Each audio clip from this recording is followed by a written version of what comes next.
Ye are the light of the world.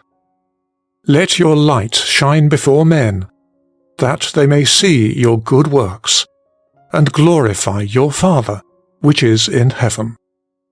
Matthew chapter 5, verses 14 and 16. A light is always meant for the use of those who are in darkness, that by it they may see. The sun lights up the darkness of this world. A lamp is hung in a room to give it light. The Church of Christ is the light of men.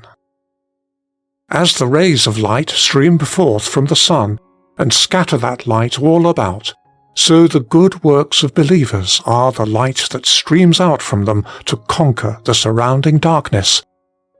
What a high and holy place is thus given to our good works! What power is attributed to them? How much depends upon them? They are not only the light and health and joy of our own life, but in every deed the means of bringing lost souls out of darkness into God's marvellous light. They are even more. They not only bless men, but they glorify God in leading men to know Him as the author of the grace seen in His children. The whole world was made for the glory of God. Christ came to redeem us from sin and bring us back to serve and glorify Him.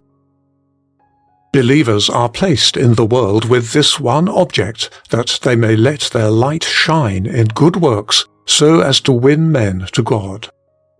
As truly as the light of the sun is meant to lighten the world, the good works of God's children are meant to be the light of those who know and love not God. What need that we form a right conception of what good works are, as bearing the mark of something heavenly and divine, and having a power to compel the admission that God is in them. Of Christ it is written, "In Him was life, and the life was the light of men." The divine life gave out a divine light. Of His disciples Christ said, "If any man follow me, he shall not walk in darkness, but have the light of life." Christ is our life and light. When it is said to us, "Let your light shine," the deepest meaning is, let Christ, who dwells in you, shine. As in the power of His life you do your good works, your light shines out to all who see you. And because Christ in you is your light, your works, however humble and feeble they be, can carry with them a power of divine conviction. The measure of the divine power which works them in you will be the measure of the power working in those who see them. Give way, O child of God, to the life and light of Christ dwelling in you, and men will see in your good works that for which they will glorify your Father which is in heaven.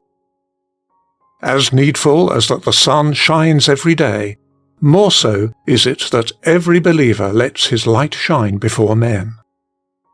For this we have been created anew in Christ, to hold forth the word of life, as lights in the world. Christ needs you urgently, my brother, to let His light shine through you. Perishing men around you need your light, if they are to find their way to God. God needs you to let His glory be seen through you. As wholly as a lamp is given up to lighting a room, every believer ought to give himself up to be the light of a dark world.